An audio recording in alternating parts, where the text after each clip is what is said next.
she just keels over on me, and I'm diving straight for the dirt. I hit the ground, boom! And I wake up shaking and sweating bullets. I wouldn't worry about it, mate. Just a dream is all. Yeah, but who the hell dreams about crashing aeroplanes? Why not Rita Hayworth or Vivian Lee? Wouldn't mind a nighttime visit from either of them. Yeah, wouldn't we all? Look, it's part of the job, right? Things can go wrong, so it's always in the back of your mind. That's what dreams do sometimes. They take these wee little worries and blow them straight up. That's the thing, though. I never dream. Never. Yeah, you're right. It's just a dream.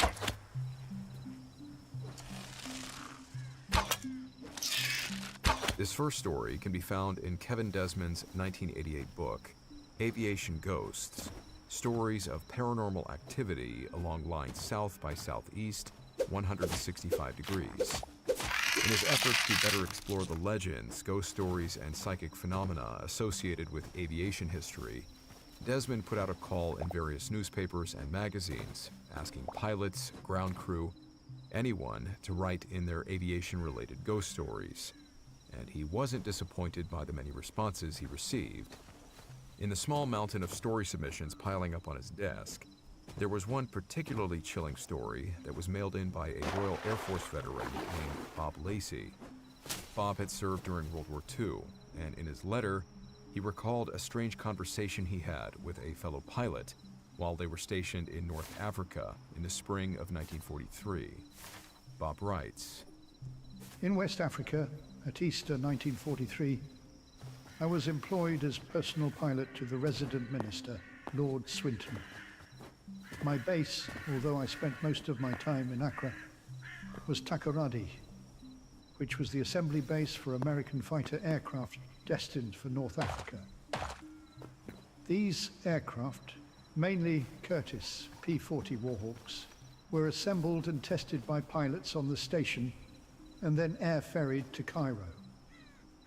On the Sunday, I was down at the airfield with one of the test pilots and a South African pilot.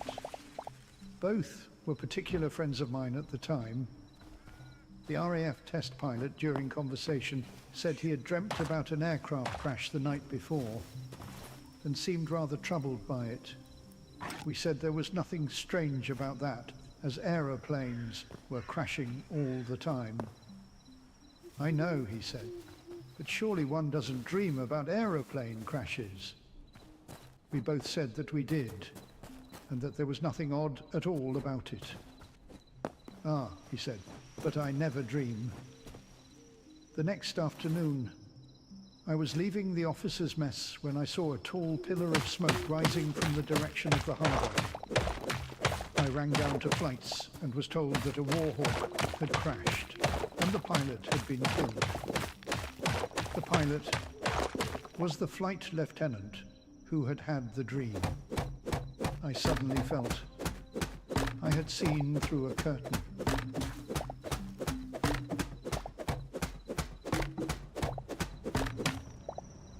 Come in, Boac Flight. This is Weather Observer. Over. I read you, Weather Observer. This is Boac Flight. Send your traffic. Over. We have an unknown radar contact that seems to be tailing you. Do you have eyes on this aircraft? Over. Stand by. Alan, can you peek through the Astrodome and tell me if you see another aircraft with us? Negative, sir. Clear skies for miles around. No aircraft in sight. Weather Observer, we don't see anyone up here. What altitude is the contact at? Over. 6 years later, in 1949, I was working with Scottish Airways as an airline captain. We had been contracted by the BOWAC, the British Overseas Airways Corporation, to crew one of their Liberator freight aircraft on the North Atlantic service between Prestwick and Montreal. One night on the flight to Montreal, we were in radio telephone contact with one of the weather ships, which suddenly called us and asked if we had another aircraft in sight.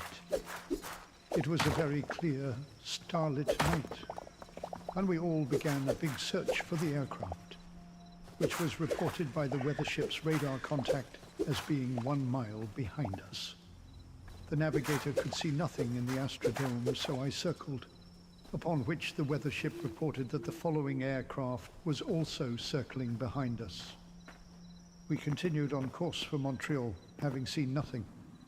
And after a while, the weather ship, which had been keeping track of the unseen aircraft, called and said, "It's now fading from the screen." I never discovered what it was and imagine it must have been a spurious echo. But we did have a coffin on board in the hold that night. No one was keen to leave the cockpit after that and go back to brew up in the galley. That is the sum total of actual experience I have had in a flying life, covering nearly 16,000 hours in war and peace.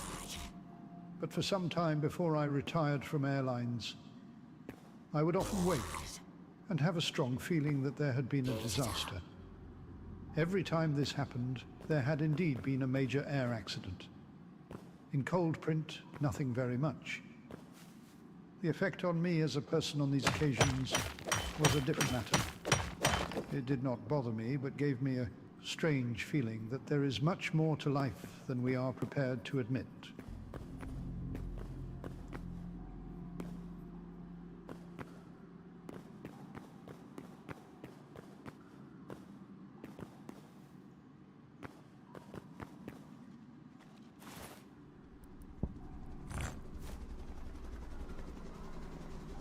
Dude, how many times have I got to tell you to stop bringing that shit up? Look, I'm asking you as a friend, all right? Just in case anything happens to me,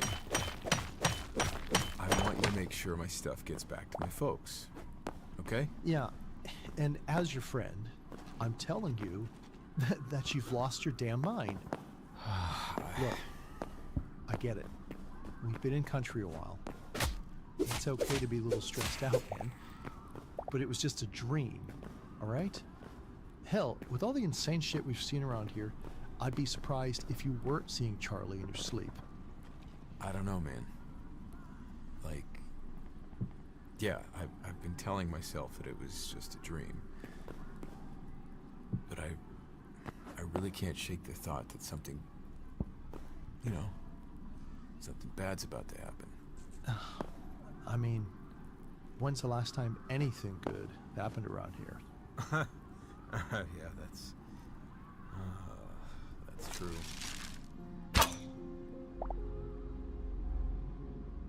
This next story can be found in the book Very Crazy GI, Strange But True Stories of the Vietnam War by Craig Jorgensen. When I first read it, this account jumped out at me as being eerily similar to another story that we've previously covered, that of an Australian soldier named Albert Davey. While serving in the First World War, Davey, who was known to be a strong and level-headed NCO, was suddenly overcome by an unexplainable sense of looming dread. It was as if he knew, with absolute certainty, that his time was up.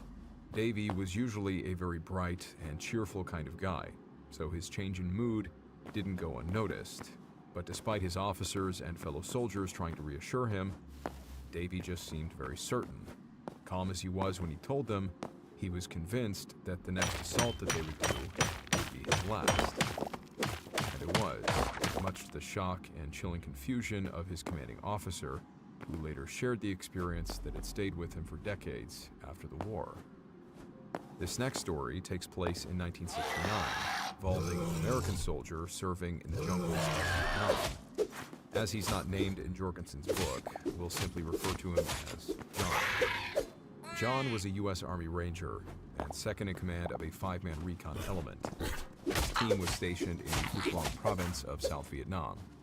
John was also well-liked. He was considered a strong leader, always seemed to smile through even the most difficult circumstances, and his fellow soldiers all looked up to him.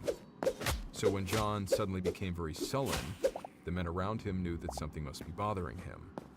But when they asked him what was on his mind, the answer he gave was unsettling.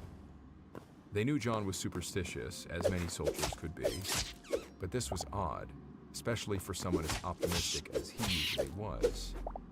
According to John, he had had a series of vivid and recurring nightmares, in which he saw himself bleeding to death on the jungle floor.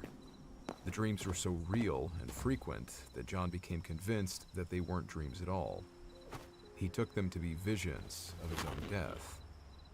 The Rangers were only a few days out from a 5-day long-range patrol mission, and John's sudden fatalist outlook wasn't doing much to boost morale. What made it worse was that on the day before the team was due to step off on the patrol, John started going around the camp and saying goodbye to his friends and giving away his personal belongings. First Sergeant Tony Cortez, who was a close friend of John's, recalled what happened in an interview he gave some years after the war. He was serious, and nothing we could do would talk him out of it. You could see that he believed it, and the odd thing was that he wasn't afraid. If anything, he accepted it. On November 17, 1969, 2 days into the long-range patrol, John's visions would become a reality. His team was ambushed by the Viet Cong, and John was hit multiple times. He died exactly as the dreams he told his friends about had indicated, bleeding out on the jungle floor. While stories like John's, Davies, and the unknown RAF pilot of Bob Lacey's account are eerily common in times of war, it can be argued that any soldier in a combat environment could predict his own death with reasonable accuracy, and maybe some of them would be right. But this strange wartime phenomena isn't limited to men serving in frontline combat. Looking through the historical records filed under Strange and Unexplained, the file cabinet that holds all of the names starting with the letter L includes one of America's most legendary wartime commanders. Few American leaders have been killed while serving in office, and even fewer ever mention knowing it would happen. As it turns out, the 16th President of the United States did.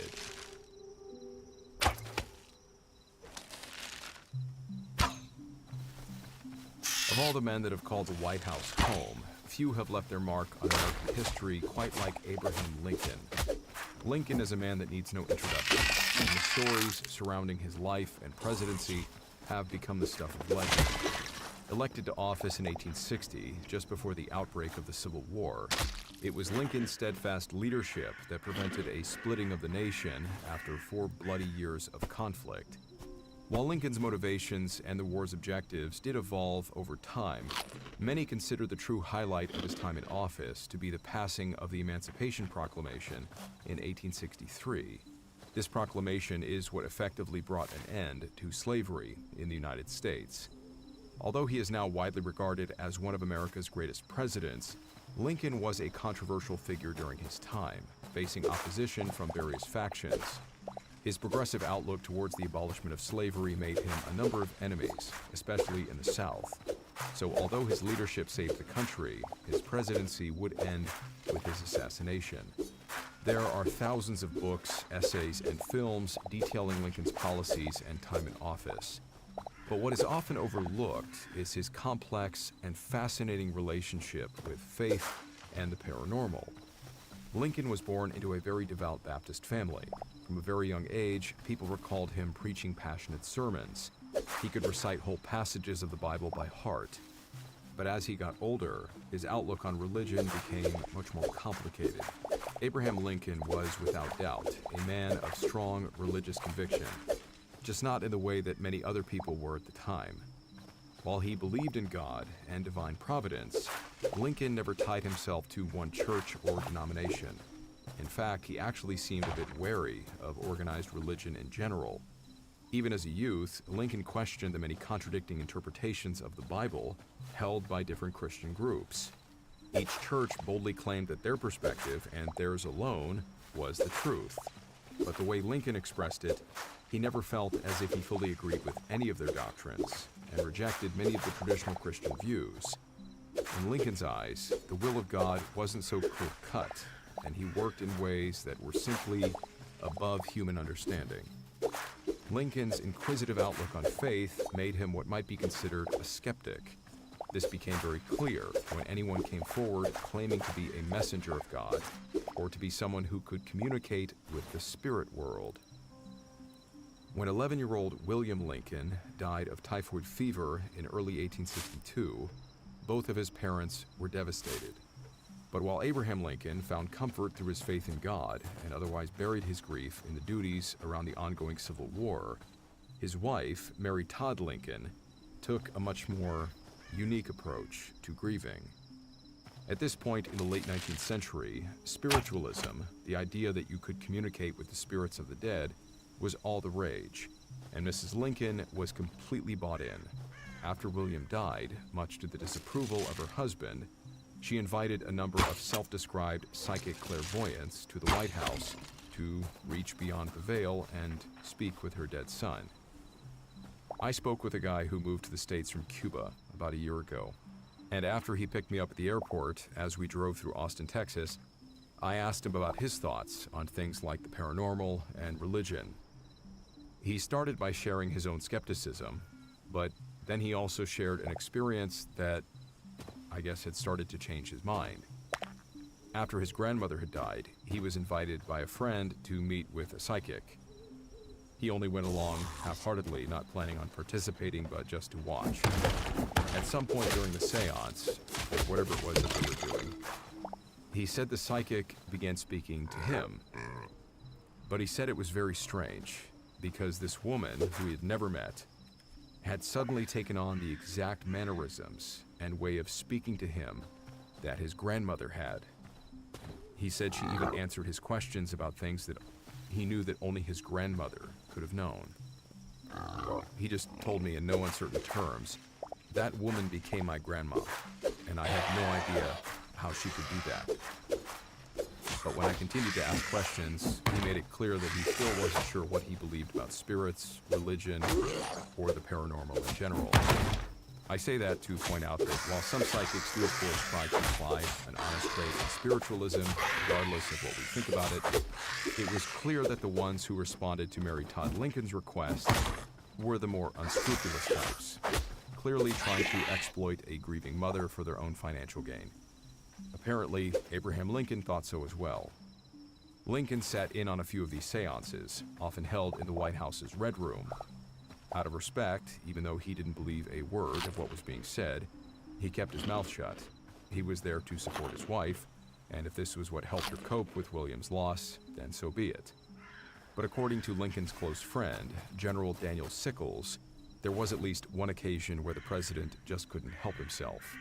After this particular seance had ended, Sickles recalled Lincoln and Mary Todd having a heated debate about what they had experienced earlier that day. Apparently, the psychic medium, who supposedly had no experience playing the piano, was guided by the hands of the spirits to play a tune. And while he did this, the piano was shifting and jumping around under the power of unseen hands.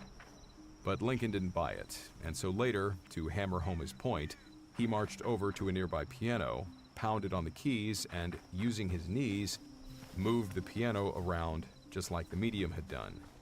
He then turned to his wife while he was doing this and shouted, "See, Mother, our piano can dance too."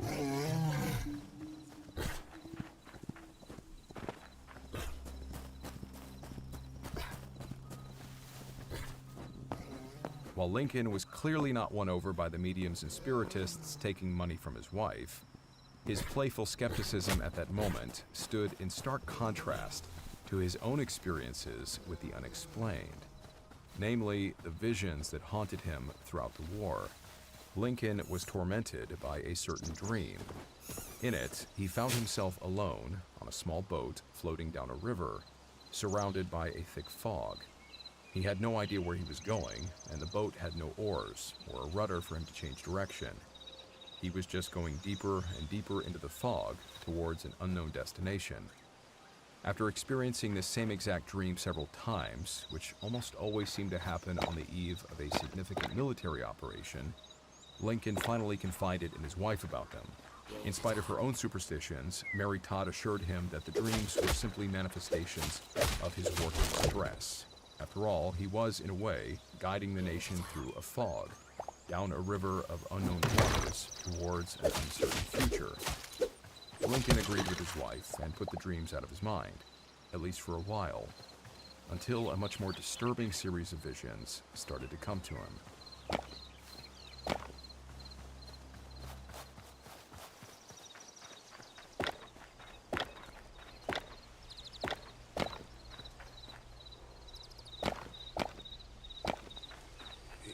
Hello? Hello? Is anyone there? Molly, darling? Where are you?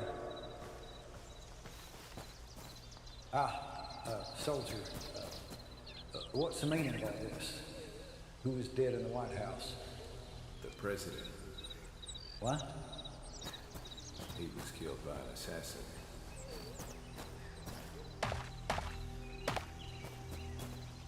In the days following the Union's victory, which marked the end of the Civil War, Lincoln started to experience another eerie, recurring nightmare.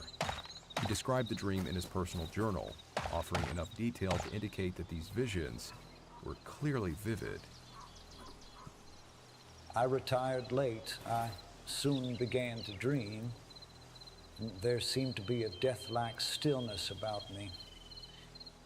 Then I heard subdued sobs, as if a number of people were weeping. I thought I left my bed and wandered downstairs.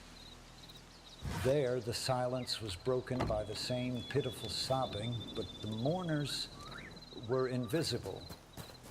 I went from room to room. No living person was in sight, but the same mournful sounds of distress met me as I passed along. It was light in all of the rooms. Every object was familiar to me. But where were all the people who were grieving as if their hearts would break? I was puzzled and alarmed. What could be the meaning of all this? Determined to find the cause of a state of things so mysterious and so shocking, I kept on until I arrived at the East Room, which I entered. Before me was a catafalque on which rested a corpse wrapped in funeral vestments. Around it were stationed soldiers who were acting as guards, and there was a throng of people, some gazing mournfully upon the corpse, whose face was covered, others weeping pitifully. "Who is dead in the White House?" I demanded of one of the soldiers. "The president," was his answer. "He was killed by an assassin." Then came a loud burst of grief from the crowd, which awoke me from my dream. I slept no more that night, and although it was only a dream, I have been strangely annoyed by it ever since. In contrast to his usual stoicism, Lincoln was left feeling unnerved. These could just be dreams, and nothing more than that. But being a man of faith, he couldn't help but wonder if God was trying to tell him something. Mary Todd once recalled a conversation she had with her husband about dreams, in which he said, quote, "It is strange how much there is in the Bible about dreams. If we believe the Bible, we must accept the fact that in the old days, God and his angels came to men in their sleep and made themselves known by dreams." Mary said that after their conversation, Abraham opened his Bible to see if its words could offer any insight. Oddly enough, the first page he opened to was the book of Genesis, chapter 28, which contained the verses about Jacob's dream. After fleeing his home to escape from his brother Esau, Jacob needed to stop for the night. That night, he dreamt of seeing a great ladder stretching all the way from the ground up to the heavens, with the angels ascending and descending on it. According to Lincoln, in this same way, every time he closed and reopened the Bible, he'd find himself staring at a passage relating to dreams and visions. The more this dream occurred to him, his wandering through the White House, seeing the corpse, and hearing about an assassination, the more Lincoln became convinced that it was in fact a clear premonition of his own approaching death.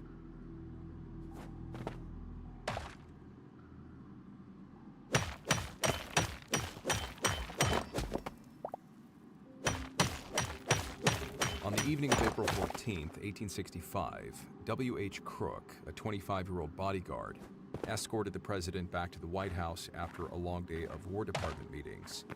Crook was excited to have the rest of the night off, and his attention might well have been elsewhere. But Lincoln's behavior wasn't to catch it. Crook couldn't help but notice that the president was acting differently, more quiet and uncharacteristically serious. After a time of quiet walking, the president seemed to come back to his more talkative self. It was at that point that Lincoln confided in Crook, telling him that for the past 3 nights, he had been dreaming about his own assassination. Crook could tell that Lincoln was unsettled by the dreams.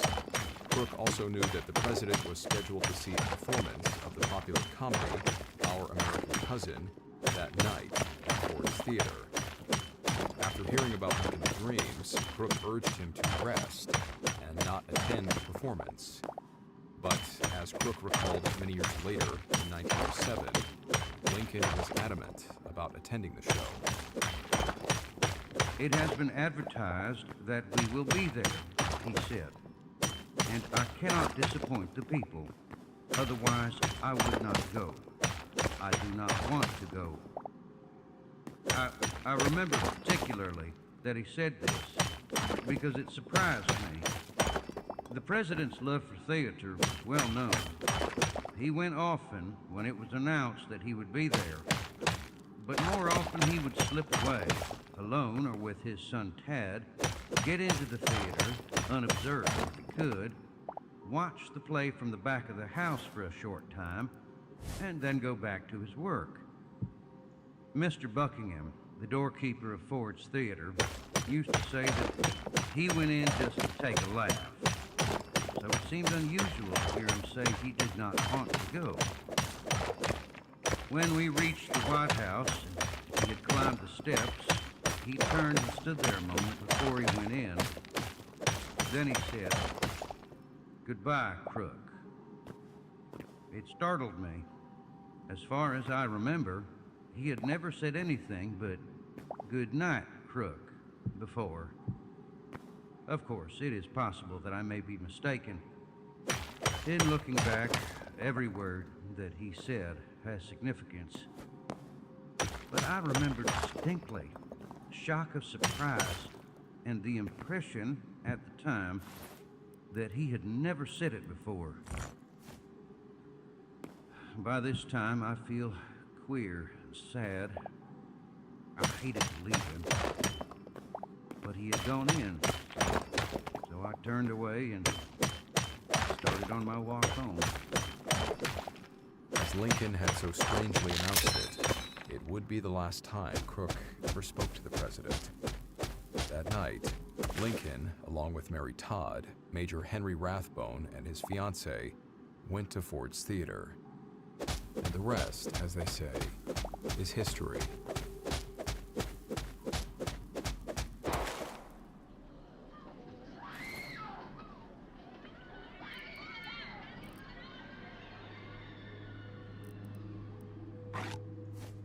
Lincoln's verified reports of visions foreshadowing his own death are certainly compelling. By the end of the 19th century, Sigmund Freud would offer a more scientific approach to the interpretation of dreams. Freud primarily posited that dreams are a manifestation of unconscious desires, thoughts, and motivations, a road to the deeper subconscious mind. Freud did believe that dreams are largely symbolic, such as the example of Lincoln's dreams about taking a boat ride down a dark, foggy river, and his wife's interpretation about wartime stress. However, Freud of course said nothing to the effect that dreams had any ability to predict the future. Modern science posits that dreams are simply the result of random nerve cell activity and do not inherently mean anything, or that they are otherwise the result of our brains processing information while we sleep. At least in Freud's view, our dreams, if studied, could offer us a better understanding of our subconscious mind, our inner person.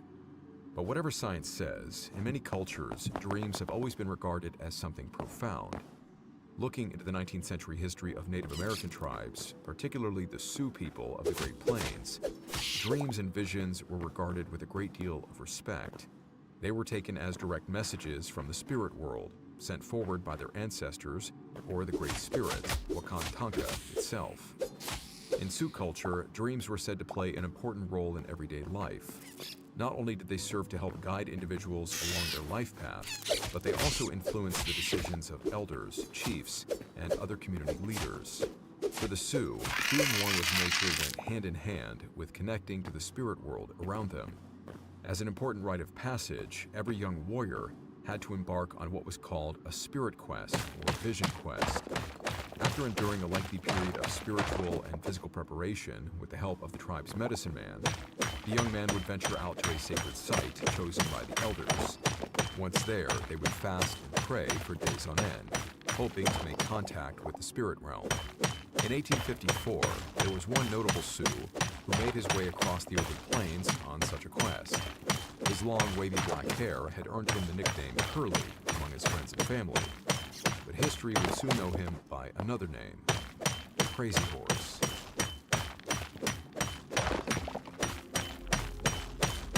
A mere 2 days into his vision quest, the young Crazy Horse was already having difficulty in completing it. Unlike the other young men who would spend months physically and mentally preparing for their quests, Crazy Horse stubbornly ignored the advice of his elders and went off on his own. He was eager to get started and to earn his place as a warrior. Now he was hungry, dehydrated, and sleep-deprived. He was no closer to making contact with the spirits, at least not before he died from thirst. But just as the young Sioux was about to give up and return to his tribe in defeat, something happened. He was walking down a hill to reach his pony, which was resting by the lake. Suddenly, he passed out, but his mind remained conscious. The sudden darkness slowly returned to the same bright hill country and lake as before, but it was strange. As Crazy Horse watched in amazement, his pony emerged out of the lake, appearing to float and dance on the surface of the water. Riding the pony was the figure of a man. This warrior was dressed simply, without face paint, with his hair down and a single feather in it, with a small brown stone visible behind his ear. As the warrior charged forward, bullets and arrows flew around him, yet neither he nor his horse were hit. The vision then changed. A thunderstorm appeared over the warrior, his people around him trying to hold him back, but he broke free from their hold. Lightning then struck him, leaving a lightning symbol on his cheek. White marks resembling hailstones also appeared on his body. The warrior then spoke to the young Crazy Horse standing on the shore, his voice filling the boy's mind. He told Crazy Horse that as long as he dressed modestly, his tribesmen did not touch him, and he did not take any scalps or war trophies, he would not be harmed in battle. His horse's tail must be left untied, with no paint or dust markings being made on his coat. Crazy Horse then heard a red-tailed hawk shrieking in the distance. He then woke up by the side of the lake. The vision had ended. He looked up in the sky and saw the same hawk flying overhead. Crazy Horse's father later interpreted the vision, explaining that the warrior in the vision was Crazy Horse himself. The lightning bolt on his cheek and the hailstones on his body were meant to become his war paint. The vision provided guidance and a deep understanding of his role as a protector of the Lakota people. He was also given a sacred song that the Oglala people still sing today. And from the vision, they derived his name, which became a part of American history. Tashanko Witko, which in English translates to Crazy Horse.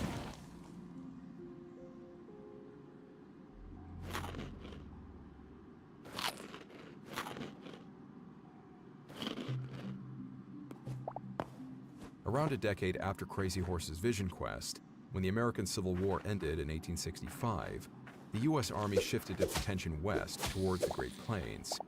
As more and more settlers pushed into the region, they were met with increasingly violent resistance from bands of indigenous warriors attempting to defend their lands. Of the many leaders who rallied their people, few were as notorious as Crazy Horse.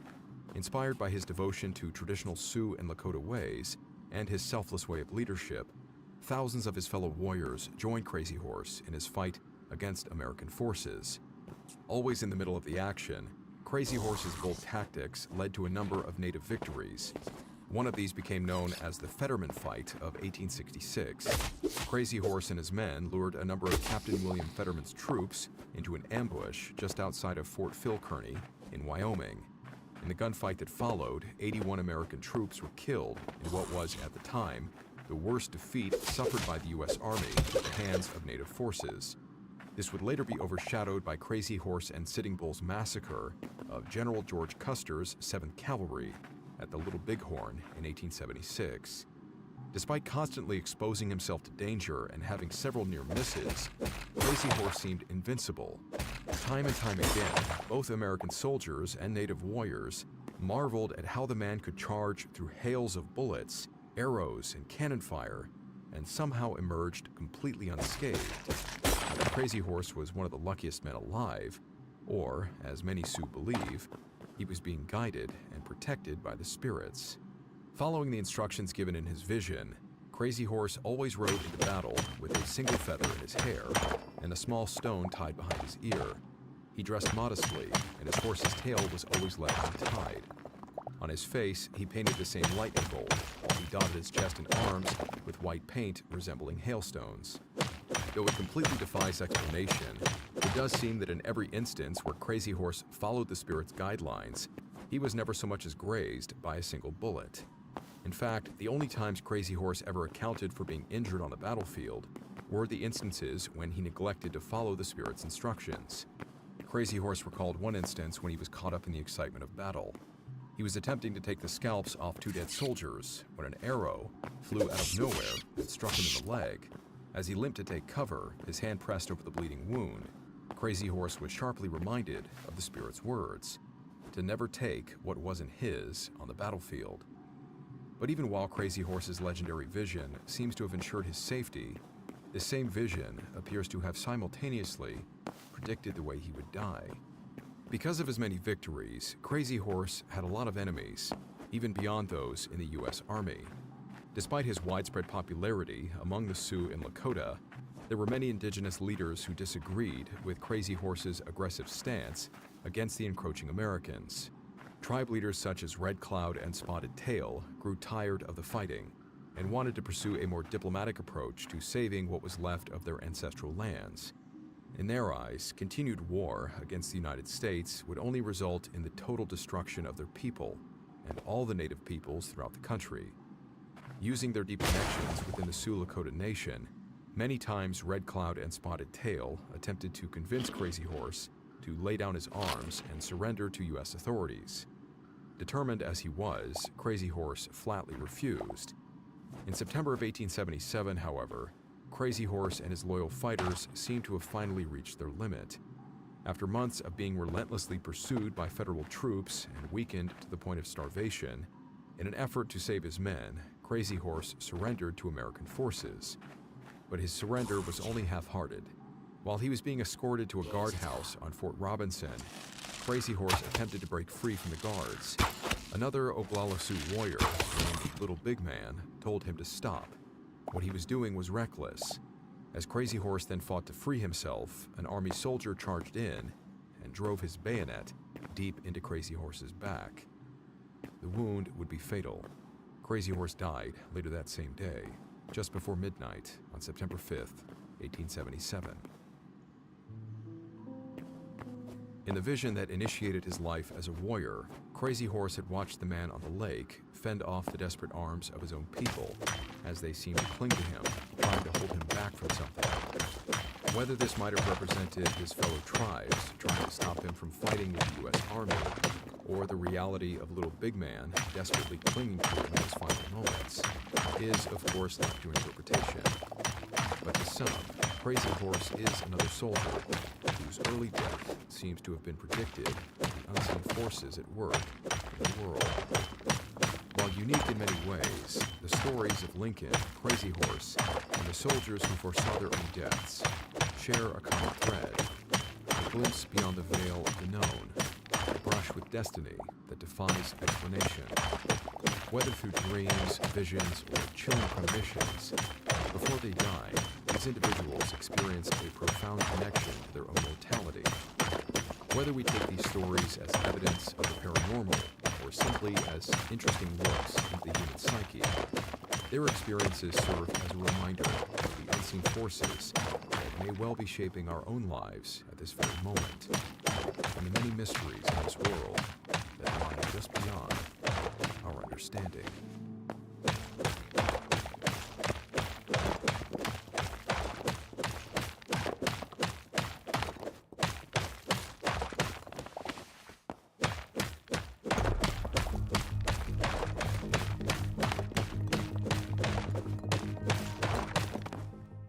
Hey guys, thank you for sticking around here for the after action in the credits. Death, the undiscovered country from whose bourne no traveler returns.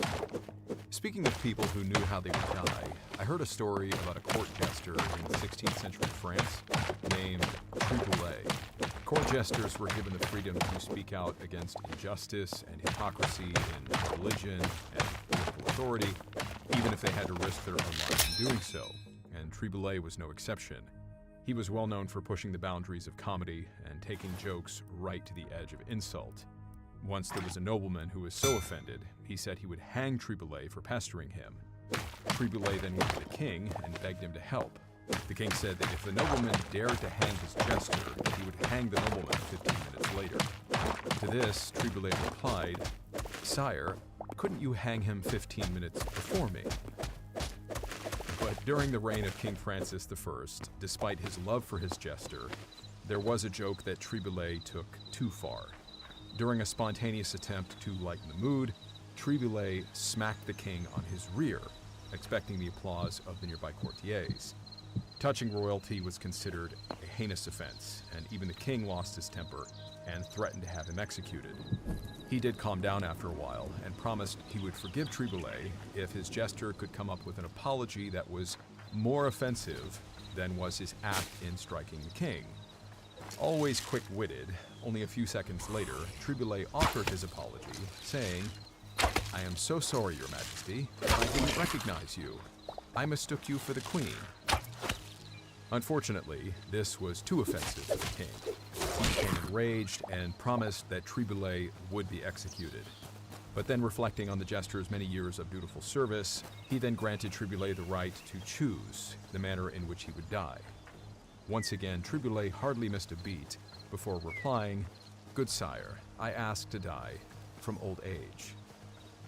The king and the entire court then burst into laughter, and the king simply ordered that Triboulet be banished from the realm instead of being executed.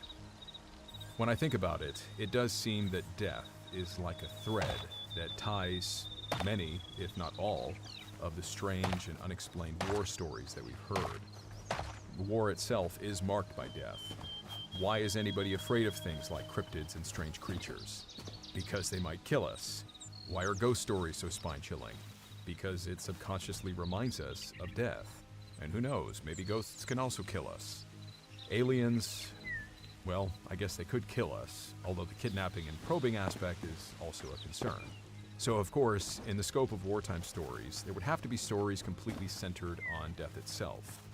But this is interesting, to think that any of us, given the right circumstances, might begin to envision our own death before it happens. But like all prophecies and visions, we wouldn't really know if they meant anything until they came true. Thank you for listening. Thank you for watching, for subscribing, for liking, sharing, everything you guys do to support the channel that allows us to keep doing this. As always, a huge shout out to both my patrons and YouTube channel members for their incredible support. And here is a prediction that I do hope comes true. May God be with you, no matter what you are dealing with, and I will see you in the next episode.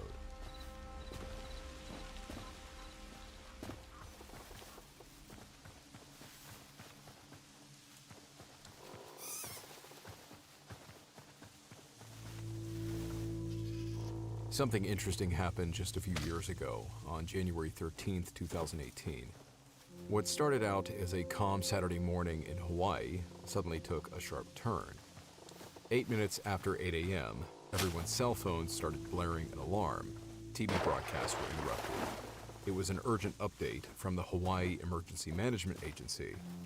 When they checked their screens, what everyone then read was probably the last thing anybody expected. The message simply said, "Ballistic missile threat inbound to Hawaii. Seek immediate shelter. This is not a drill." You can imagine the panic that followed. Phone lines to emergency services and government offices became overwhelmed by frantic people trying to figure out what was happening. Others started preparing for what they thought was a legitimate nuclear attack. People were calling loved ones for one last goodbye, or spending what they thought could be their final moments with their family. One friend of mine, Jack, was there in Honolulu at a business conference, and he had left his hotel early to go walk along Waikiki Beach. His brother Rex called him after the alarm went out and told him he needed to get back to the hotel right away. Rex later said that Jack just kind of laughed and replied, "Why? I might as well stay here." My Marine friends were going wild on social media. I believe there was some kind of lockdown issued on all the bases. I wasn't on the island at the time, having left a few years earlier, but knowing how Marines are, if they were locked down in their barracks, my guess is that most of them started drinking early that day. But here's the thing. Hawaii wasn't in danger. There wasn't a missile or meteor or any threat whatsoever. Turns out it was just a big mix-up, a simple miscommunication during what was supposed to be a routine test of Hawaii's emergency alert system. With all the recent tensions between North Korea and the United States at the time, you can't blame people for thinking World War III had finally kicked off. But they were wrong. It was just a massive screw-up that, with the help of social media, spread panic and confusion all over the Hawaiian Islands and beyond. And as expected, people were pissed. Now, looking back, everyone kind of laughed it off. A lot of memes got passed around with images of a mushroom cloud over Honolulu, but at the time the alarms were going off, everyone was legitimately freaked out.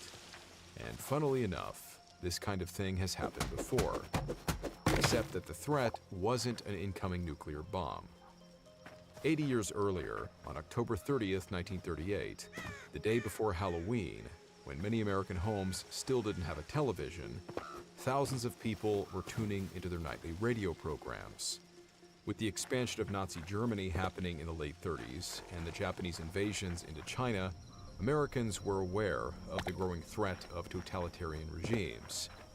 So suffice it to say, a lot of people took it very seriously when the frantic announcers for the Columbia Broadcasting System abruptly came on the air to announce that the United States was being invaded. Listeners waited with bated breath to find out more information about the attack. Was it the Germans? Far from it. In fact, they soon realized that the invaders weren't even from this planet. This is the story of the War of the Worlds, the radio broadcast that terrified America.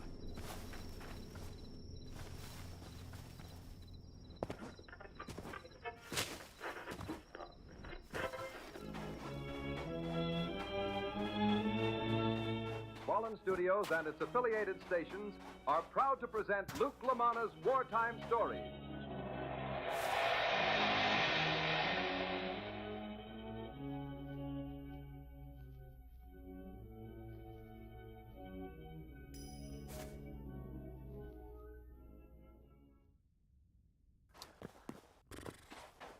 Have you ever tried Googling your own name?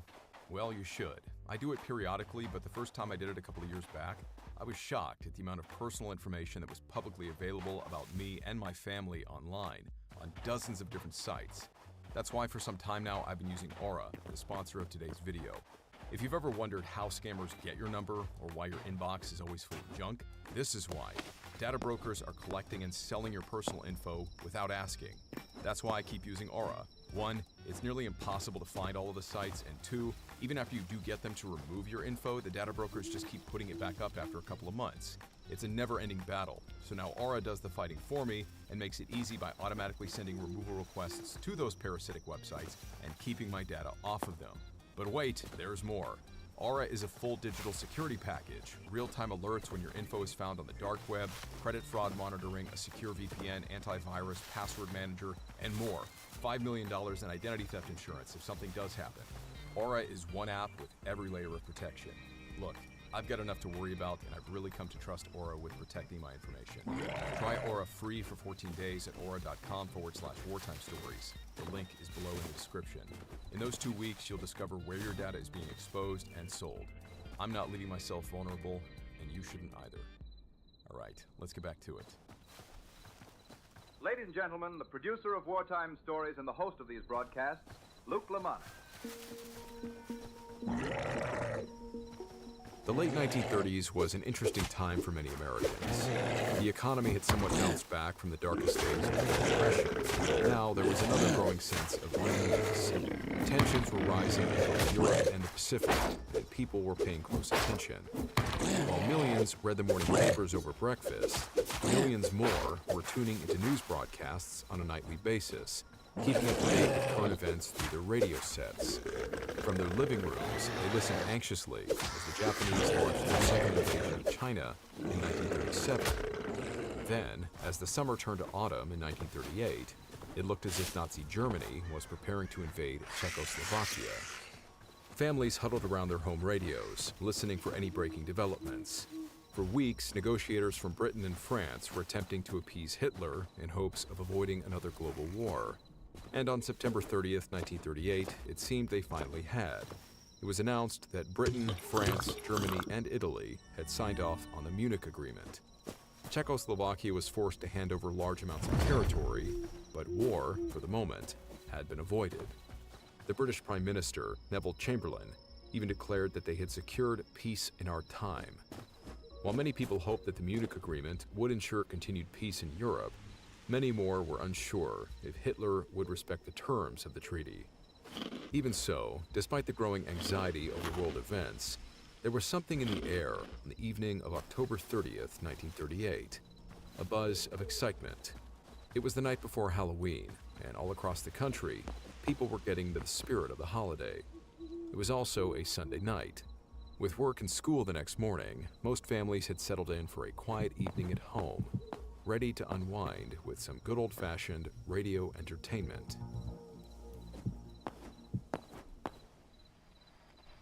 We take you now to the Meridian Room in the Hotel Park Plaza in downtown New York, where you will be entertained by the music of Raymond Raquello and his orchestra.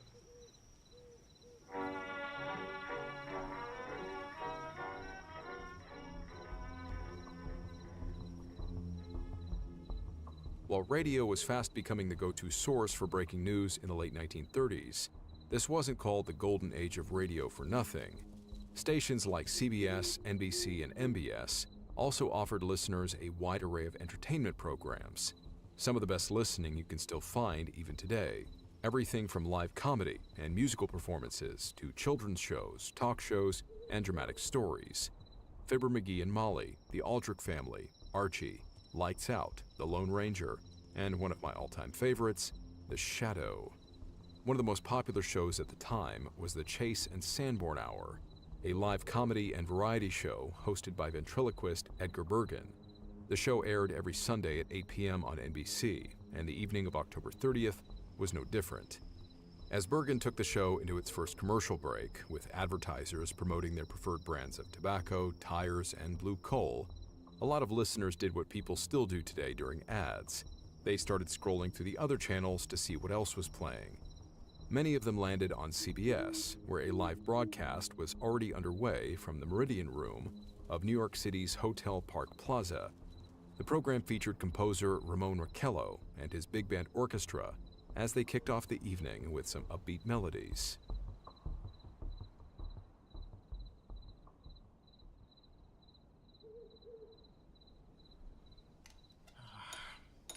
Come on. Stupid thing. You almost done down there, Dad? I want to catch the rest of the Chase and Sanborn Hour. There'll be plenty of time for radio when we get this bucket of bolts working. Now, hand me the wrench, would you? What the hell is wrong with this thing? Fresh off the lot and it craps out on me. Should have gone with the Ford, like Grandpa Rick said. What was that? Nothing, Dad. Jerry! Jerry! Jerry, come quick! Good God, Beth! What is it? The man on the radio. He's saying something just crashed over at Grover's Mill. What? Something from space, Jerry. From Mars. Midway through the orchestral performance, the CBS broadcast launched into a series of breaking news updates. A Professor Farrell of the Mount Jennings Observatory near Chicago, Illinois, had reported observing several explosions of blue gas on the surface of Mars. The explosions in question occurred at regular intervals and were thought to be the result of hydrogen gas.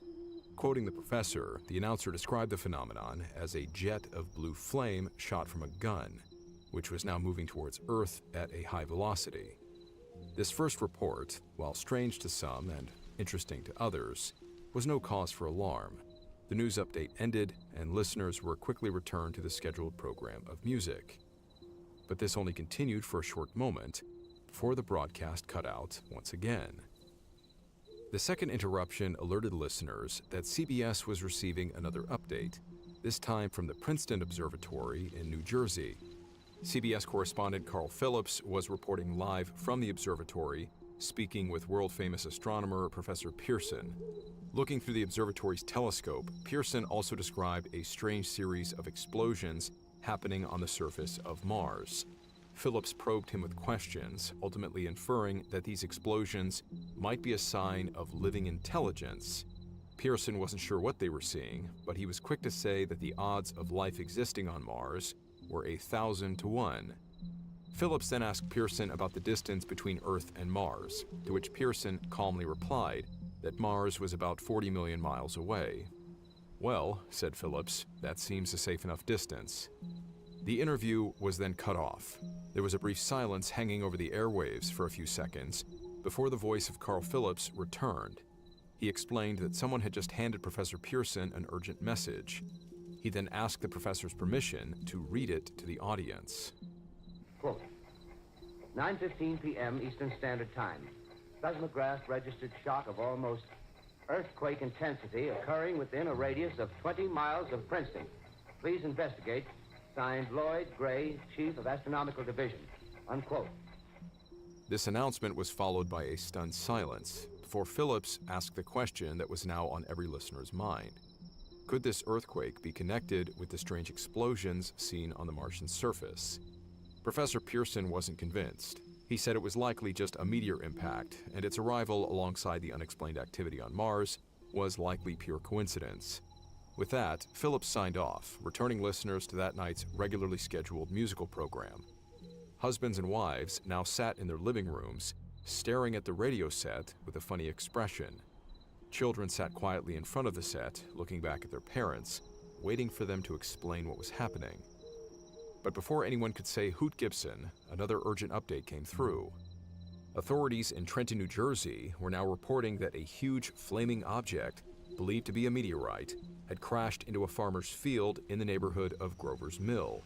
Correspondent Carl Phillips was already on his way to the scene with a mobile unit. Then, just as abruptly as before, listeners were brought back to the night's musical performance. By this point, everyone tuned into the CBS broadcast was glued to their radios, waiting in suspense for the next update. Nobody spun the dials during commercials. Nobody wanted to miss a word of the next update, which could come at any moment. And nobody was paying attention to the music anymore. Word was starting to spread fast. Listeners were calling their friends and family. Radios across America, and even Canada, were switching stations to tune into CBS, all waiting to find out what in the world was happening over in Grover's Mill, New Jersey. When Carl Phillips came back on the air, his voice was noticeably shaken and slightly difficult to hear above the din of police sirens and what was evidently an excited crowd of onlookers now gathering at Grover's Mill. Phillips attempted to describe to all the waiting listeners what they were looking at in the farmer's field. Well, I hardly know where to begin. Painfully, your word picture of a strange scene before my eyes, but something out of a modern Arabian night. Well, I just got here. I hadn't had a chance to look around yet. I guess that's it. Yes, I guess that's the thing directly in front of me. Half buried in a vast pit. Must have struck with terrific force. The ground is covered with splinters of a tree. It must have struck on its way down. What I can see of the object itself doesn't look very much like a meteor. At least not the meteors I've seen. It looks more like a huge cylinder. Has a diameter of, what would you say, Professor Pearson? What's that? What would you say, what's the diameter of this? About 30 yards. About 30 yards. After a brief interview with the man who witnessed the arrival of the object, Phillips drew attention to a series of strange humming and scraping sounds. They seemed to be coming from inside the cylinder, which listeners could also faintly hear through his microphone. When asking Professor Pearson about the sounds, the astronomer said they could be due to the object cooling down after falling from space. I say, do you still think it's a meteor, Professor? What to think? The metal casing is definitely extraterrestrial. Not found on this Earth. Friction with the Earth's atmosphere usually tears holes in a meteorite. This thing is smooth. You can see its cylindrical shape. It was here that Phillips' attention was drawn to some sort of mechanical movement coming from the cylinder. As he started reporting on this, listeners hundreds of miles away understood what was happening before anyone else did. Something was alive inside that cylinder, and it was trying to get out. With one half of the cylinder buried deep in the crater, its exposed end began to slowly rotate like a screw. Listeners at home now heard the sounds of panicked voices and the shouts of police officers trying to maintain order. Suddenly, the top of the cylinder popped loose and fell into the crater. Ladies, the top blew! Ladies and gentlemen, this is the most terrifying thing I've ever witnessed. Wait a minute. Someone calling someone or something, I can see coming out of that black hole, two luminous discs. The eyes, it might be a face, might be almost but heavens, something wriggling out of the shadow like a gray snake. Now it's another one, and another one, and another one. They look like tentacles to me. I can see the thing's body now. It's large as a bear. It glistens like wet leather, but face, ladies and gentlemen, it's indescribable. I can hardly force myself to keep looking at it. As the crowd of onlookers retreated from the capsule, Phillips shouted into the microphone that he was going to find a better vantage point. The broadcast then abruptly cut out. The ominous silence, now hanging in everyone's living room, was once again broken by the rather whimsical piano music. The effect was deeply ironic. The sheer suspense and tension on the faces huddled around their radios stood in sharp contrast to the lighthearted music now filling the room. The seconds ticked by. The music was almost agonizing to listen to. Suddenly, Philip's voice once again cut through.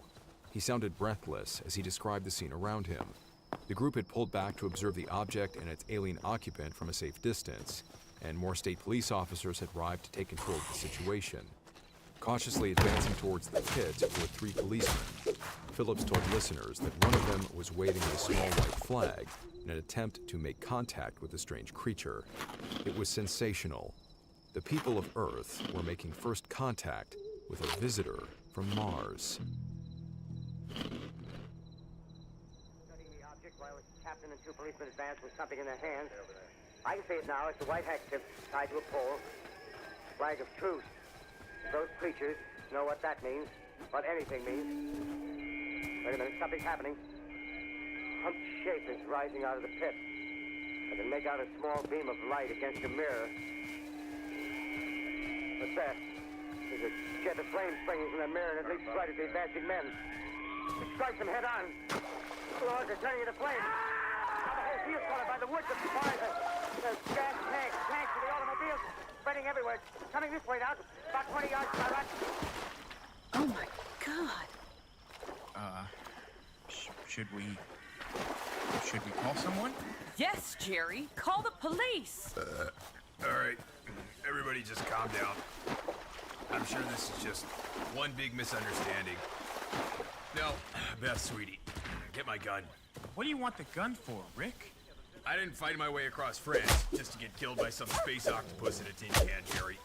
If we die tonight, we die like men. Aw, jeez, Grandpa.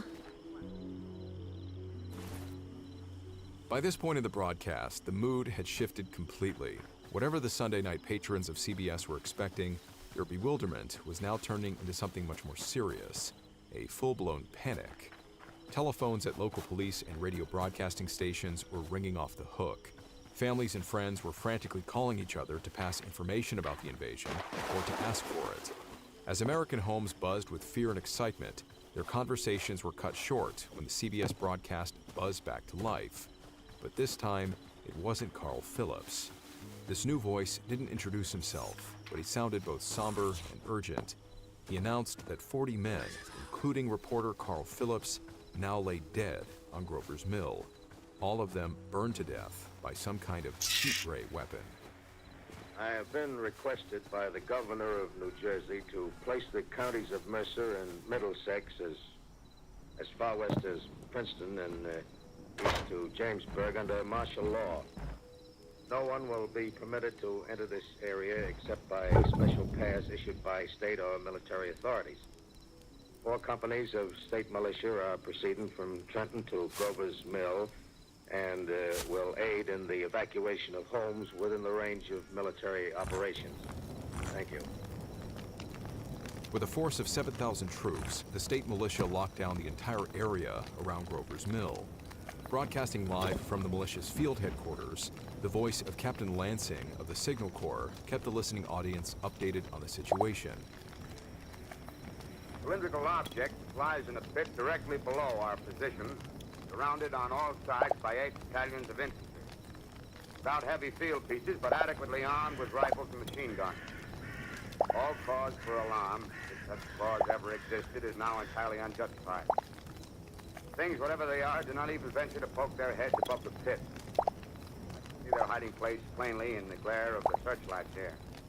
With all their reported resources, these creatures can scarcely stand up against heavy machine gun fire. Anyway, it's an interesting outing for the troops. I can make out their khaki uniforms crossing back and forth in front of the lights. Looks almost like a real war. There appears to be some slight smoke in the woods bordering the Millstone River, probably fire started by campers. Well, we ought to see some action soon. One of the companies is deploying on the left flank. A quick thrust and it'll all be over. Now, wait a minute, I see something on top of the cylinder. No, it's nothing but a shadow. Now the troops are on the edge of the Wilmot Farm. 7,000 armed men closing in on an old metal tube. A tub, rather. Well, wait, that wasn't a shadow, it's something moving. Solid metal, kind of a shield-like affair rising up out of the cylinder. Going higher and higher. But it's standing on legs, actually rearing up on a sort of metal framework. Now it's reaching above the trees and the searchlights are on it. Hold on. Captain Lansing was suddenly cut off, the broadcast going dead once again. When the announcer finally came back, the news was grim. Emerging from the crater in a massive, 3-legged machine, a single Martian had managed to nearly wipe out the entire force of 7,000 state militia soldiers, and now it was on the move. As the machine cut across New Jersey, it began destroying railroad tracks and power lines with its heat ray, disrupting communications and troop movements all over the state. With the broadcast continuing to provide updates to listeners at home, the scene painted by the CBS announcer was bleak. Highways were becoming jammed with panicked mobs attempting to flee the Martian advance. Martial law was declared across New Jersey and eastern Pennsylvania, and the invasion was only mounting. More and more cylinders were being discovered all over the eastern seaboard, their tripod fighting vehicles now emerging to join in the destruction. Nearby observatories were reporting that more explosions were being seen on the Martian surface. As the situation escalated, the Secretary of the Interior himself joined the broadcast, speaking live from Washington, D.C. He urged listeners to stay calm, but also emphasized the urgent need for action against the Martian threat. By this point, as many as 2 million people had tuned in from across the country, and while listeners were becoming more and more frantic, one thing was clear: calm was no longer an option. An alien invasion of America, perhaps the entire world, was underway. After the devastating loss at Grover's Mill, military forces scrambled to mount a defense against the advancing Martians. A number of the enemy machines had since linked up and were now marching across New Jersey, heading straight for New York City. If they weren't already scrambling to find shelter and load their guns, the listeners tuned into the broadcast were on the edge of their seats as the report about the soldiers making a desperate stand crackled through their sets. The battle was brutal, and it was clear from the start that the odds were stacked in favor of the aliens. Artillery gunners choked to death live on air as they were overcome by toxic black gas deployed by the Martians, while a squadron of Army bombers was knocked out of the sky during an attack on one of the enemy machines. Against all odds, one Martian war machine was finally destroyed, but only at great cost. a squadron leader had flown his burning aircraft directly into the enemy, killing himself and his crew. It was a small victory. The Martians seemed unstoppable as they continued to smash through every line of defense. And it wasn't long before they were standing on the banks of the Hudson River, the New York City skyline just a short distance away.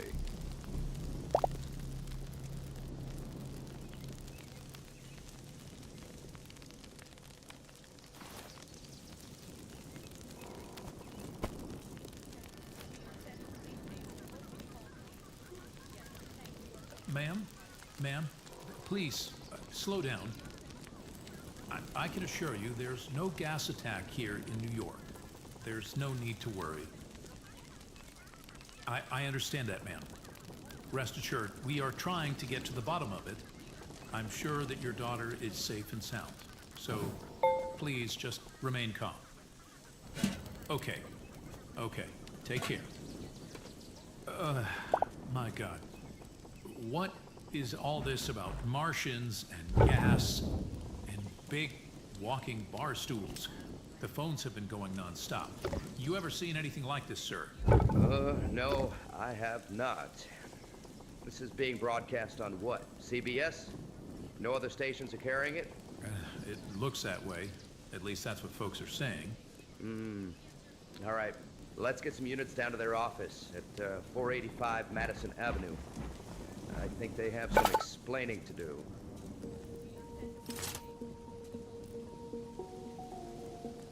As listeners around the country sat glued to their radios to hear the latest news about the destruction of New York City by Martians, police dispatch centers and newspaper offices all over the states of New York and New Jersey were being overwhelmed by thousands of frantic callers.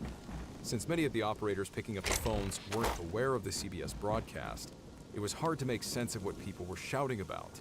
Callers were asking how to prepare for gas attacks, evacuation protocols, the status of loved ones, and panicking about invading Martians. In the confusion, a few people calling the police even seemed to think the country was under attack by Germans. A few off-duty National Guardsmen were even reported to have rushed to their nearby armory to report for duty, asking fellow soldiers about the massacre at Grover's Hill and the ongoing fighting. Through all the confusion, one clear fact emerged. The only radio station carrying this story was CBS, with NBC and other affiliate networks airing their usual programs. It was only CBS who was reporting about the Martian attack. With thousands of people on the brink of all-out panic, the New York Police Department mustered a few units and sent them to the CBS radio studios at 485 Madison Avenue to figure out what the hell was going on.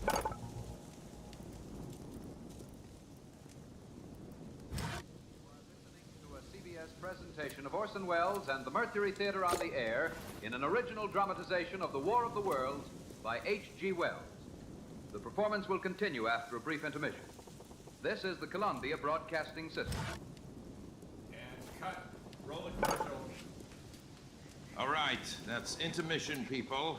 Let's get refreshed. We are back on in 10. Orson? A quick word, please. What's the matter, Taylor? You're pale as a sheet. Yeah, it's bad, Orson. We may have screwed up. The police are here. The police? What about till now? As the broadcast entered its first intermission, Orson Welles couldn't have been happier with how the night's show was coming together. It was an ambitious project, but everyone from the actors to the sound engineers and musicians was performing at the top of their game. Though only 23 years of age, Welles had already built a reputation in the New York Broadway scene as a protege and visionary storyteller, establishing himself as one of the top playwrights, directors, and actors of his time. He was so successful and popular that CBS agreed to give him his own hour in the evening lineup, known as the Mercury Theater, on the air. Airing every Sunday at 8 p.m., the Mercury Theater gave Welles complete creative freedom to stage elaborate retellings of famous plays and novels. And since first airing in September 1938, the show had gone on to generate a relatively small but loyal following. After wrapping up the production of Jules Verne's Around the World in 80 Days on October 23rd, Welles had something special in mind for the following week's episode. It would be airing the night before Halloween, and Wells wanted to do something a little bit more scary. A production of H.G. Wells' The War of the Worlds. When H.G. Wells' The War of the Worlds first appeared in magazines in 1897, it absolutely terrified readers. Up until that point, nobody had really thought about the possibility of advanced life on other planets, let alone the idea of aliens coming to Earth and wiping out humanity. By the 1930s, Wells' story was a bona fide science fiction classic, but Orson Welles, the ambitious storyteller that he was, wanted to update the story for a modern American audience. In Welles' mind, the original novel format was a bit too dull and didn't lend itself well to a radio drama. He wanted to find a way to make it more intense. So he made some big changes.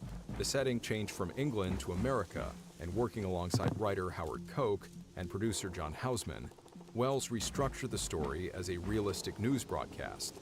They featured eyewitness reports, sound effects, live updates from the front lines, and referenced real locations and institutions, all to make the Martian invasion feel as authentic as possible. When an early draft of the script was sent to CBS executive producer Davidson Taylor, he was a little bit concerned. He liked the idea of a fake radio broadcast, but the way it came off was almost a little too real. At his suggestion, the writers toned down the realism by changing the names of certain organizations and locations. But as the show played out on the evening of October 30th, 1938, it looked like Taylor's concerns about the script's realism were pretty valid. The first sign that something was wrong came around the halfway point of the show.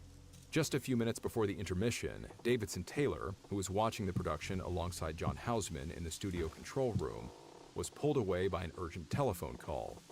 When he returned a few minutes later, Houseman recalled Taylor looking pale as death. Apparently, he'd just been ordered to stop the show and alert the audience that it was all a work of fiction. But as Houseman asked about what was going on, actor Ray Collins was already in the process of choking to death, live on air, on the Martian gas that, at that very moment, was supposedly flooding New York City. In what had to be one of the greatest moments in radio history, Houseman and Taylor came to the realization that people were taking their fictional radio show very seriously. Just outside the studio doors, a crowd of reporters and police officers had started gathering. The NYPD was threatening to shut down the entire broadcast. In the ensuing scuffle, the studio staff managed to keep the police at bay until 9 p.m., when the show concluded. But the second Orson Welles signed off, a mob of police officers busted through the studio doors. Confused and caught off guard by the police's entrance, Welles, Houseman, and Taylor were taken to another floor and locked in a back room. In a later interview, Houseman described the chaos that followed. The following hours were a nightmare. The building was suddenly full of people and dark blue uniforms. Hustled out of the studio, we were locked into a small back office on another floor. Here we sat incommunicado while network employees were busily collecting, destroying, or locking up all scripts and record of the broadcast. Finally, the press was let loose upon us, ravening for horror. How many deaths had we heard of, implying they knew of thousands? What do we know of the fatal stampede in a Jersey hall, implying it was one of many? What traffic deaths? The ditches must be choked with corpses, people offing themselves. Haven't you heard about the one on Riverside Drive? It is all quite vague in my memory and quite terrible. To say that the three men were horrified was an understatement. They couldn't understand how their radio drama managed to cause such chaos. As mandated, the Mercury Theater had announced its production of War of the Worlds 4 times over the course of the hour-long broadcast, once at the beginning, before and after the intermission, and once more at the end. It's not like they were actually trying to fool anyone into thinking it was all real. But for the many thousands who tuned in after these announcements were made, or possibly missed hearing them while they were frantically spinning the dial on their phones, the show sounded like an actual news broadcast of America being invaded. Some people who tuned in late even missed the whole Martian angle, which is why they told police they thought they were being bombed by the Germans. Paul White, then the head of CBS News, rushed to the office after hearing about the situation. It was there, in all this mayhem, that he recalled coming across Orson Welles. The telephone switchboard, a vast sea of light, could only handle a fraction of incoming calls.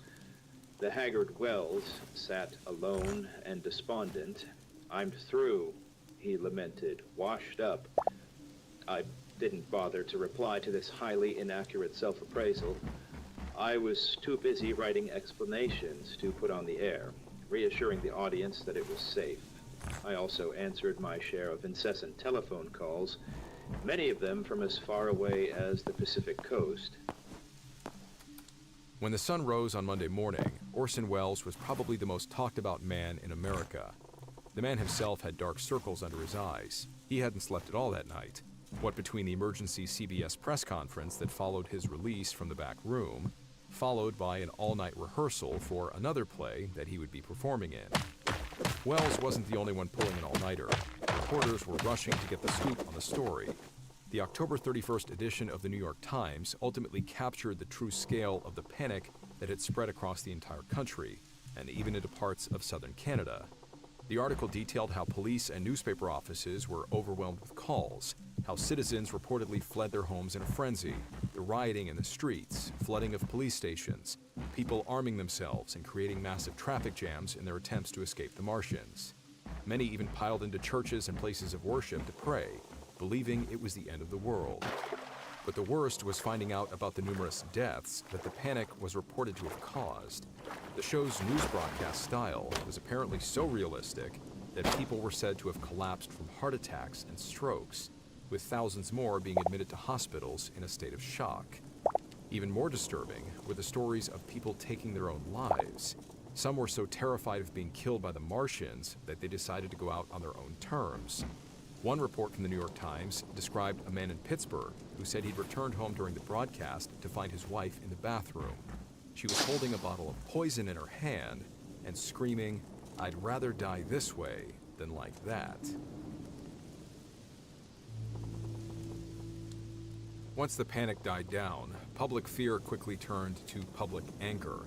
This was especially directed at Orson Welles. People felt that it was cruel and irresponsible for him to portray the story in such a realistic way, especially given the wartime anxieties many Americans were already feeling.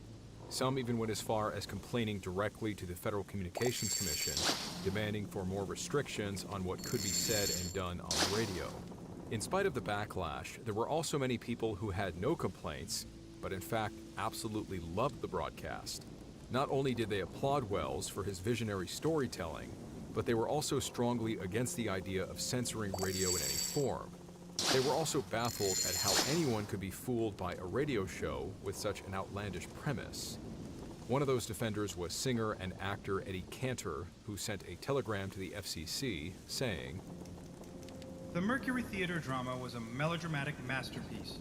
Censorship would retard radio immeasurably and produce a spineless radio theater as unbelievable as the script of The War of the Worlds." Another letter to the commission came from J.B. Yawkey of South Dakota. He also praised Wells's show, while simultaneously poking fun at the hysterics it generated.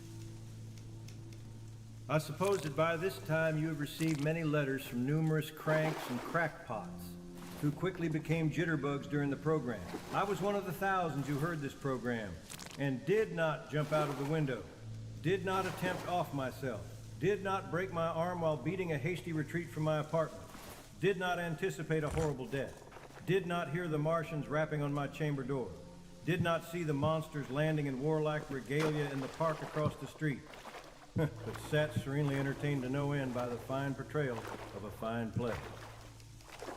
Then there was Mrs. Lillian Davenport of Texarkana, Texas, who wrote the FCC simply saying, "How anyone with the intelligence, above that of a 2-year-old child, could be frightened by the broadcast is utterly incomprehensible."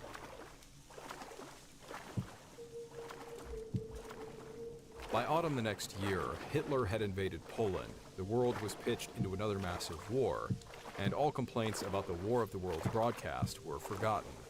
Ultimately, the broadcast and the mayhem that it caused became the stuff of legend, but the true scale of the panic is often thought to be blown way out of proportion. While police and newspapers were actually swamped by thousands of calls in relation to the broadcast, especially in New York and New Jersey, many of the reports of mass hysteria, rioting, car wrecks, injuries, and death caused by the panic went largely unverified by the press. Despite the claims that hospitals were being flooded with casualties as a result of the show, records from those hospitals were unable to verify this, at least according to research conducted by Princeton University professor Hadley Cantrell. It is otherwise believed that the big newspapers at the time deliberately fanned the flames of misinformation to sell their own papers and to undermine the credibility of broadcast journalism. By the late 1930s, radio was rapidly becoming America's primary source for news, with nearly 27 million families across the country owning radio sets, and that number was only getting bigger.